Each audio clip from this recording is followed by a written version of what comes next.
Hello दोस्तों, तो आज हम बात करेंगे यहाँ पे तीसरे विधानसभा चुनाव के बारे में। दोस्तों, जैसे कि आपको पता है, प्रथम विधानसभा चुनाव और दूसरे विधानसभा चुनाव की मैंने पूरी जानकारियां आपको पिछले वाली वीडियोस में क्लियर करा रखी हैं। अगर आपने वो नहीं देखा है तो दोस्तों डिस्क्रिप्शन बॉक्स में जाइएगा, वहां पे सारे लिंक दिए हुए हैं, उसको एक बार जरूर देखिएगा ताकि आपको तीसरा विधानसभा चुनाव यहाँ पे क्लियर हो। तो दोस्तों, मैं चंद्र गोयल, स्वागत है आपका आपके अपने यूट्यूब चैनल लर्निंग इंडिया में।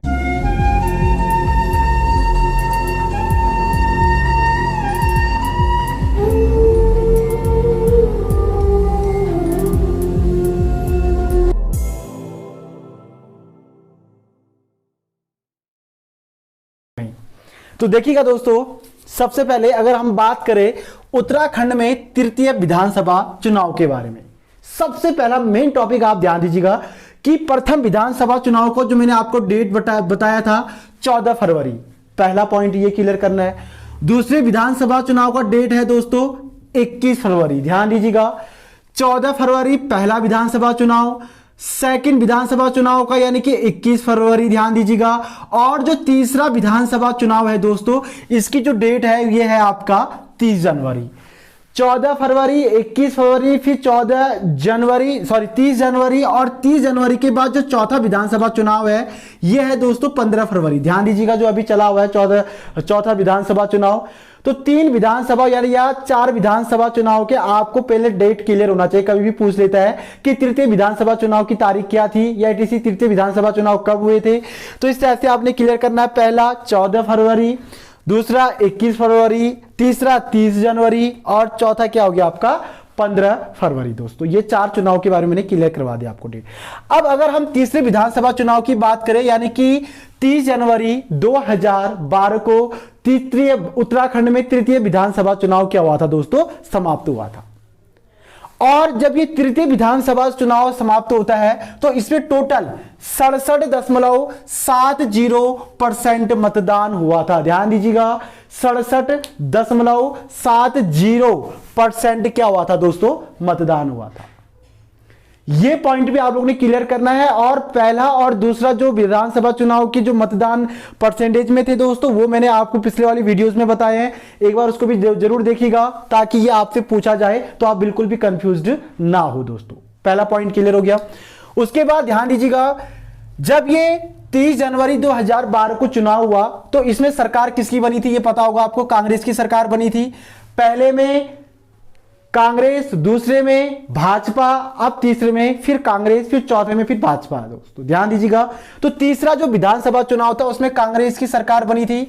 और कांग्रेस की अगर मैं बात करूं, ध्यान दीजिएगा, सीटों की अगर मैं बात करूं तो भाजपा को तीसरे विधानसभा चुनाव में 31 सीटें मिली थी। दोस्तों, 17 विधानसभा सीटों में 31 सीट किसको प्राप्त हुई थी, भाजपा को हुई थी। और 32 सीटें किसको प्राप्त हुई थी, तो यह कांग्रेस को हुई थी। दोस्तों, बसपा को 3 हुई थी, उक्रांत को 1 हुई थी और निर्दलीय को कितनी हुई थी, यहां पे 3 हुई थी। ध्यान दीजिएगा, आपको सबसे पहले चुनाव की सीटें भी याद करनी है, क्योंकि यूकेएसएससी थोड़ा सा डीपली अगर आपसे क्वेश्चन पूछता है तो दोस्तों यही आपके डीपली क्वेश्चन होते हैं, क्योंकि जो यहां पे कैंडिडेट तैयारी करता है दोस्तों वो थोड़ा सा मोटा भी पड़ता है। मोटा कहने का मतलब भाई चुनाव हुआ था 2012 में, 2007 में और 2002 में, बस ये चुनाव हुए थे इसके अकॉर्डिंग। लेकिन आपने पहले इनकी सीटें क्लियर करनी है, क्योंकि ये काफी इंपॉर्टेंट है, ताकि आपके एग्जाम के लिए इंपॉर्टेंट रहे। अब देखिएगा पॉइंट आपने कैसे याद करने हैं, एक पॉइंट मैं आपको यहां पे बता देता हूं। जैसे मैंने आपको बताया था, दूसरे विधानसभा चुनाव में 4 महिलाओं ने चुनाव जीता था। दोस्तों, ध्यान दीजिएगा, महिलाओं का यहां पे काफी अहम भूमिका रहा हुआ है, तो ये आप लोगों से पूछा जाता है। लेकिन तीसरे विधानसभा चुनाव में कुल कितनी महिलाओं ने विधानसभा सीटें जीती, तो दोस्तों आपका आंसर होना चाहिए 5। ध्यान दीजिएगा, 5 महिलाओं ने तृतीय विधानसभा चुनाव में चुनाव जीते, मतलब सीटें जीती थी, और वह विधायक के रूप में उन्होंने क्या किया, कार्य किया। पहला पॉइंट ये भी क्लियर हो गया। देखिएगा, कांग्रेस को 32 मिली थी दोस्तों, और उन्होंने क्या किया, इनके साथ गठबंधन किया, तो उसके बाद इनका 36 सीटें पूरी होने के बाद या इन्होंने अपनी बहुमत बनाई, और बहुमत करने के बाद इनको के पॉल द्वारा इनको क्या दिया गया दोस्तों, शपथ दिलाया गया। और शपथ दिलाने के बाद ये क्या बने, मतलब यहां की सरकार बनी। सरकार बनने के बाद ध्यान दीजिएगा 31 मार्च 2012 को जो उस समय कांग्रेस के सांसद हुआ करते थे दोस्तों, तो उनको उत्तराखंड का क्या बनाया गया, 7वां मुख्यमंत्री बनाया गया। यह पॉइंट भी काफी इंपॉर्टेंट है कि 7वें मुख्यमंत्री के रूप में श्री विजय बहुगुणा जी ने उत्तराखंड में शासन किया, या उन्होंने शपथ ली दोस्तों। और शपथ लेने के बाद यह उत्तराखंड के 7वें मुख्यमंत्री बने। और शपथ कब ली इन्होंने, 13 मार्च 2012 को, यानी कि 13 मार्च 2012 तक हमारे क्या थे, उसके बाद क्या बने, हमारे मुख्यमंत्री बने। और उससे पहले मैंने आपको बता दिया था कि यहां पे वीसी खंडूरी भाजपा के उस समय मुख्यमंत्री थे, जब चुनाव से पहले। अब देखिएगा दोस्तों, इनका ज्यादा कार्यकाल तो ज्यादा नहीं रहा, क्योंकि मैंने आपको बताया हुआ है कि त्रिवेंद्र सिंह रावत को अगर मैं यहां पे मुख्यमंत्री के अकॉर्डिंग गिनूं तो 9वें यहां मुख्यमंत्री हमारे। लेकिन इनका कार्यकाल मात्र कितने साल का रहा दोस्तों, सिर्फ 2 वर्ष का रहा। और 31 जनवरी 2014 को इन्होंने क्या दे दिया, इस्तीफा दे दिया। ये पॉइंट भी आप लोग क्लियर कीजिएगा कि इन्होंने इस्तीफा कब दिया हुआ है। तो इन्होंने इस्तीफा कब दिया हुआ है, 31 जनवरी 2014 को इन्होंने अपने पद से क्या दे दिया दोस्तों, इस्तीफा दे दिया। इस्तीफा मतलब वहां से किसी कारण इनके अंदर कुछ नोकझोंक थी दोस्तों, काफी कुछ चीजें अंदर थी दोस्तों, जिसके कारण इन्होंने अपने पद से क्या दे दिया, इस्तीफा दे दिया। ये पॉइंट आप लोग क्लियर कीजिएगा। और इसका ठीक फायदा हमारे हरीश रावत जी ने उठाया, और वह उस समय कृषि मंत्री थे सेंटर में, यानी कि केंद्र में, और वहां से उनको बुलाया गया। और 1 फरवरी 2014 को हरीश रावत जी को क्या बना दिया गया, उत्तराखंड का 8वां मुख्यमंत्री बनाया गया दोस्तों। पॉइंट वाइज क्लियर करवा रहा हूं ताकि आपको पता चले कि किस टाइप से आप लोगों ने पढ़ना है दोस्तों, क्योंकि एग्जाम बहुत नजदीक है। इसलिए आप लोगों से रिक्वेस्ट है कि पॉइंट वाइज पॉइंट क्लियर करें और कॉन्सेप्ट वाइज कॉन्सेप्ट क्लियर करें, ताकि लॉन्ग टाइम तक आपके माइंड में बने रहे। ये नहीं कि अगर आप लोग पढ़ रहे हैं भाई 10 बार कॉपी खोल लियो, 10 बार किताब खोल लियो, ऐसा नहीं होना चाहिए। माइंड में एक चीज बना के रखिएगा कि आप लोगों ने किस टाइप से अपनी पढ़ाई करनी है। उसके लिए सबसे बड़ा हथियार आपके पास है कॉन्सेप्ट, ताकि आपको सारी चीजें क्लियर हो। मैंने कहा 31 जनवरी 2014 को इन्होंने इस्तीफा दिया। 1 फरवरी 2014 को माननीय मुख्यमंत्री हमारे हरीश रावत जी उत्तराखंड के मुख्यमंत्री बने। लेकिन दोस्तों एक बात मैंने आपको पहले भी क्लियर कराया था और अभी भी क्लियर कराता हूं। जैसे मैंने बताया था, प्रथम विधानसभा चुनाव में, यानी कि नारायण दत्त तिवारी जी जब उत्तराखंड के प्रथम निर्वाचित मुख्यमंत्री बने, तो उस समय वह रामनगर से उन्होंने क्या किया था, चुनाव लड़ा था। मैंने इससे पहले कॉन्सेप्ट फिर क्लियर कराया था कि एक मुख्यमंत्री बनने के लिए आपको उस राज्य का एक विधानसभा सदस्य होना बहुत ज्यादा आवश्यक होता है, या एक विधायक होना बहुत ज्यादा आवश्यक होता है। अगर आप विधायक नहीं हैं तो आप मुख्यमंत्री के पद में नहीं रह सकते हैं। यह पॉइंट आप लोग क्लियर कीजिएगा। ठीक इसके उल्टा यह है कि अगर आप सेंटर में, यानी कि अगर आप प्रधानमंत्री बनते हैं, तो आपको देश के किसी भी राज्य का, किसी भी क्षेत्र का क्या होना चाहिए, लोकसभा सदस्य होना बहुत ज्यादा आवश्यक होता है, जिसको हम संसद बोलते हैं। यह पॉइंट भी आप लोग क्लियर कीजिएगा। संसद बनोगे तो प्रधानमंत्री के लिए चुने जाओगे। अगर आप विधायक बनते हैं तो विधायक के लिए आपको मुख्यमंत्री के पद के लिए चुनाव करना आवश्यक होता है। यह पॉइंट क्लियर कीजिएगा। तो हुआ सेम कंडीशन ऐसे ही 1 फरवरी 2014 को जब यह क्या बने, उत्तराखंड के मुख्यमंत्री बने, तो यह उत्तराखंड के किसी भी क्षेत्र से क्या नहीं थे दोस्तों, विधायक नहीं थे, जिसके कारण तुरंत मई जून जुलाई के अकॉर्डिंग इन्होंने क्या किया, धारचूला से विधानसभा सदस्य या विधानसभा सीट क्या किया दोस्तों, का चुनाव लड़ा। जब यह 2014 में धारचूला से विधानसभा सीट के लिए इन्होंने जब चुनाव लड़ा दोस्तों, तो उस समय, या अभी आप कह सकते हैं, हमारे धारचूला के माननीय विधायक श्री हरीश सिंह धामी जी उस समय विधायक थे दोस्तों, और इन्होंने अपने पद से क्या दिया, इस्तीफा दिया, जिसके कारण हरीश रावत जी ने क्या किया, वहां से चुनाव लड़ा दोस्तों। और जैसे उन्होंने वहां से चुनाव लड़ा और वो क्या हो गई दोस्तों, जीत गई। जीतने के बाद इनको परमानेंटली उत्तराखंड का क्या बना दिया गया, मुख्यमंत्री बना दिया गया। ये पॉइंट आप लोगों ने क्लियर करने हैं कि इन्होंने धारचूला विधानसभा से चुनाव लड़ा दोस्तों, उसके बाद यह क्या बने, यहां के पर्टिकुलर उत्तराखंड के मुख्यमंत्री बने दोस्तों। क्योंकि एक मुख्यमंत्री बनने के लिए आपको विधायक होना बहुत ज्यादा आवश्यक होता है। ये 2 से 3 पॉइंट भी आप लोगों को क्लियर हो चुका होगा।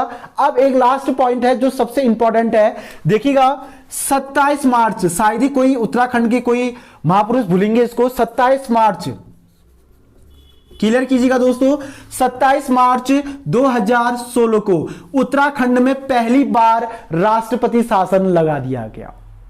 ये पॉइंट भी आप लोगों के लिए काफी इंपॉर्टेंट है और ये काफी बच्चे भूल भी गए भाई, उत्तराखंड में राष्ट्रपति शासन भी लगा हुआ है। ध्यान दीजिएगा, उत्तराखंड में राष्ट्रपति शासन भी लगा हुआ है। कब? 27 मार्च 2016 को। और यह उत्तराखंड के लिए काफी एक अपमानजनक बात थी दोस्तों कि राष्ट्रपति शासन देवभूमि में लगना काफी एक घातक परिणाम था। इसका रीजन क्या था दोस्तों? देखिएगा, सबसे पहले अगर मैं यहां पे राष्ट्रपति शासन की बात करूं, राष्ट्रपति शासन कब लगता है राज्य में? ध्यान दीजिएगा, राज्य में राष्ट्रपति शासन तब लगता है जब राज्य में राज्य सरकार क्या हो जाती है दोस्तों? भंग हो जाती है। या राज्य में राष्ट्रपति शासन तब लगती है जब राज्य में जो राज्य सरकार होती है वो किसी काम की नहीं होती है या उनका जो चयन होता है वो अस्त व्यस्त हो जाता है। हुआ भी कुछ ऐसी था दोस्तों। हुआ क्या था कि कांग्रेस के कुछ विधायकों ने क्या कर दिया था, कांग्रेस के साथ बागी करके वह कहां जुड़ गए थे? भाजपा के अंदर, जिसके कारण इनकी सारी रिपोर्ट राज्यपाल के पास गई और राज्यपाल ने उन्हें राष्ट्रपति के द्वारा भेजा गया और राष्ट्रपति ने यहां पे तुरंत क्या लगा दिया दोस्तों? राष्ट्रपति शासन लगा दिया। अगर मैं राष्ट्रपति शासन की बात करूं दोस्तों तो फिर ये काफी लंबा वीडियो चले जाएगा। अगर आपको राष्ट्र शासन यानी कि राष्ट्रपति शासन की अगर जानकारी चाहिए तो उसके लिए मैं अलग सा वीडियो बनाऊंगा जिसमें मैं बताऊंगा कि राज्य में राष्ट्रपति शासन कैसे लगाया जाता है और इसका रीजन क्या होता है। ठीक है, तो मैं इसको यहां पे समाप्त करता हूं। देखिएगा, 27 मार्च 2016 को राष्ट्रपति शासन जब लगा दोस्तों 356 के अंतर्गत लगाया जाता है, अनुच्छेद भी ध्यान दीजिएगा। जब ये राष्ट्रपति शासन लगा तो ये टोटल 45 दिन के लिए लगाया गया था दोस्तों। ध्यान दीजिएगा, टोटल कितने दिन के लिए लगाया गया था? 45 दिन के लिए। कैसे? देखिएगा, 27 मार्च 2016 से 11 मई 2016 तक उत्तराखंड में राष्ट्रपति शासन लगाया गया था। कब लगाया गया था? 27 मार्च 2016 से 11 मई 2016 तक, यानी कि 45 दिन। बहुत बड़ी बात होती है। उस समय काफी घटनाएं भी हुई थी दोस्तों, उसकी मैं जानकारियां आपको बाद में बताऊंगा। बट आप लोगों ने इतना ध्यान देना है, राष्ट्रपति शासन 27 मार्च और समाप्त कब हुआ? 11 मई को दोस्तों। ठीक है, और रीजन क्या था कि यहां के कांग्रेस के जो कुछ विधायकों ने क्या कर दिया था? कांग्रेस के साथ बागी यानी कि बगावत कर लिया था, जिसके कारण राष्ट्रपति शासन लगाया गया। और 11 मई को उत्तराखंड के हाईकोर्ट ने इनको पूरी रूप से निपटाकर फिर जाके दोबारा हरीश रावत जी को क्या बनाया गया? उत्तराखंड का मुख्यमंत्री बनाया गया दोस्तों। ये 3 से 4 पॉइंट आप लोगों ने क्लियर करने हैं दोस्तों। ठीक है, अब देखिएगा क्वेश्चन कैसे बनते हैं। क्वेश्चन ये भी आता है, किस मुख्यमंत्री के शासनकाल में उत्तराखंड में राष्ट्रपति शासन लगाया गया था? तो पहला पॉइंट हो गया आपका हरीश रावत जी, उस समय मुख्यमंत्री थे। उसके बाद पॉइंट ये आता है कि उत्तराखंड में राष्ट्रपति शासन कब से कब तक लगाया गया था? तो दोस्तों मैंने बता दिया, 27 मार्च 2016 से 11 मई 2016 तक। ठीक है दोस्तों, तो ये थे तीसरे विधानसभा चुनाव की मैंने पूरी जो इंपॉर्टेंट जानकारियां थी दोस्तों। ज्यादा हमने फैल के नहीं पढ़ना है, ज्यादा बाहर की चीजें नहीं पढ़नी है। जो इंपॉर्टेंट चीजें जो हमारे एग्जाम में बार बार पूछे जा रहे हैं, यूके एसएससी द्वारा जो एग्जाम्स में पूछे जाते हैं दोस्तों, उन्हीं चीजों को हमने यहाँ पे क्लियर कराना है। अगर आप उत्तराखंड की तैयारी कर रहे हैं तो एक पॉइंट मैं आपको यहां पे जरूर बताऊंगा कि आपको बेसिक क्लियर करने हैं। और बेसिक के लिए सबसे बेस्ट बुक अगर आप लेना चाहते हैं तो दोस्तों वो है आपका परीक्षावाणी। परीक्षावाणी आप लोगों ने क्लियर करनी है ताकि आपको सारी बेसिक क्या हो, क्लियर हो। उसके बाद फिर आप डीपली पढ़ सकते हो ताकि आपको समझ में आए, क्योंकि मैं यहां पे आपको कंटिन्यूस वीडियो दे रहा हूं और इसमें भी काफी अच्छी जानकारियां मैं आपको बता रहा हूं दोस्तों। अगर आपको वीडियो पसंद आ रहा है तो मैं आपसे जरूर रिक्वेस्ट करूंगा कि आप हमारे चैनल को सब्सक्राइब कीजिएगा, वीडियो को लाइक कीजिएगा और ज्यादा से ज्यादा शेयर कीजिएगा ताकि मैं आपको ऐसी वीडियोज यहां पे रोज प्रोवाइड करते हुए लेके चलूं दोस्तों।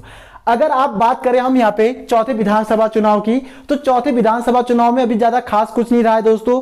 मैं यहाँ पे क्लियर करा देता हूं। जैसे मैंने अभी बताया, 15 फरवरी 2017 को चौथा विधानसभा चुनाव हुआ और 2017 के बाद अभी जो चल रहा है दोस्तों, पता ही होगा आपको, भाजपा को अधिकतम सीट मिली थी 57 सीटें और उसी के अकॉर्डिंग अभी यहां पे भाजपा सरकार चल रही है। और लास्ट जो ये समाप्त होगी इनकी सरकार वो कब होगी? 2022 में, क्योंकि 2022 में उत्तराखंड में 5वां विधानसभा चुनाव होने वाला है।